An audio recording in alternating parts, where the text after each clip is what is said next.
Que la paix de Dieu soit avec vous. Nos larmes ne font que couler à la vue des ravages, des centaines de morts, des tueries.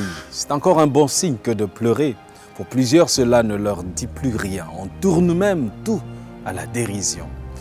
Un jour, des auditeurs de Jésus lui ont parlé d'un événement troublant. Le soulèvement du peuple juif contre certaines mesures prises par Ponce Pilate, le gouverneur de la Judée. Ce soulèvement qui a été étouffé par la violence. Des soldats ont envahi le parvis du temple et ont égorgé des pèlerins galiléens qui offraient des sacrifices. Les Juifs considéraient toute calamité comme la conséquence des péchés de ceux qui en étaient victimes et ils racontaient ces actes de barbarie avec une secrète satisfaction. À leurs yeux, leur bien-être démontrait qu'ils étaient meilleurs et par conséquent mieux aimés de Dieu que ces Galiléens. Ils attendaient de Jésus des paroles de condamnation contre ces hommes qui, selon eux, avaient bien mérité leur punition. Jésus les surprit par sa question. Dans Luc chapitre 13, versets 2 à 3, il dit « Croyez-vous que ces Galiléens fussent de plus grands pécheurs que tous les autres Galiléens parce qu'ils ont souffert de la sorte? Non, je vous le dis. Mais si vous ne vous repentez, vous périrez tous également. » Ces événements tragiques étaient destinés à pousser les cœurs à l'humilité et à la repentance. L'orage de la vengeance grondait déjà dans le lointain, prêt à fondre sur tous ceux qui n'avaient pas trouvé leur refuge en Christ. Ces deuils, ces cris, ces pleurs autour de nous sont autant de vibrants appels à changer de comportement, à être renouvelés spirituellement et moralement. Ce qui arrive aux autres peut nous arriver. C'est pourquoi Dieu dit que celui qui croit être debout prenne garde de tomber. Des nuages s'amoncellent, ils sont sombres au-dessus de nous. Des vents violents soufflent, des mains sont posées sur la tête, les yeux et les bouches s'ouvrent très grandement de surprise. La détresse trace de profonds sillons dans les cœurs. Ces scènes macabres, ces nouvelles des catastrophes naturelles, ces images des actes de barbarie, des personnes assoiffées de sang et de pouvoir, ces familles éplorées et déplacées ne doivent laisser personne insensible. Quelquefois, des gens très pieux semblent recevoir plus que leur part de souffrance. C'est ce que pensait le psalmiste Asaph lorsqu'il écrivit le psaume 73. Il y a quelques années, le très éloquent prédicateur Luther Warren était invité à prêcher la parole de Dieu en Jamaïque. Une grande salle a été louée dans la ville de Kingston. Des jeunes pasteurs des localités environnantes ont été invités à apprendre de ce prédicateur en action.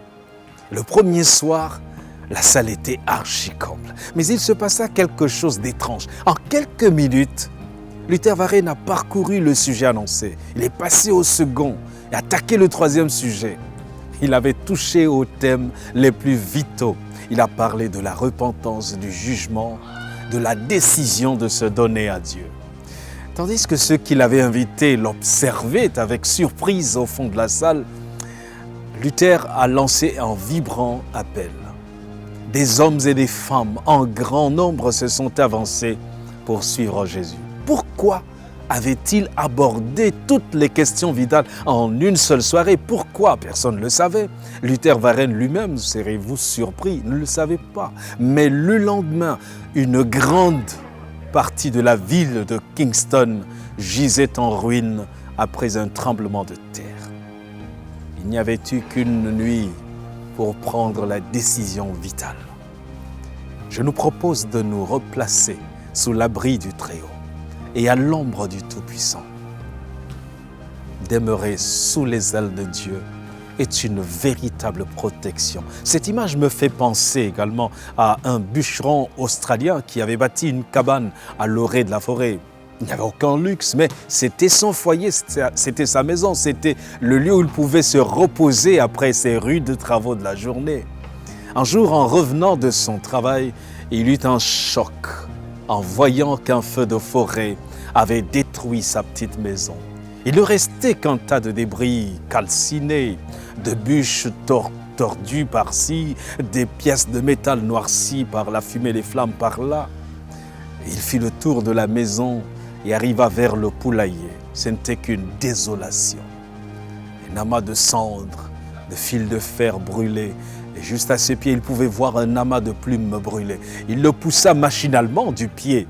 Imaginez ce qui s'est passé.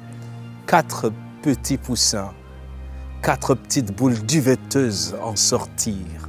Ces poussins avaient eu la vie sauve à cause de l'amour d'une mère poule qui les a couverts.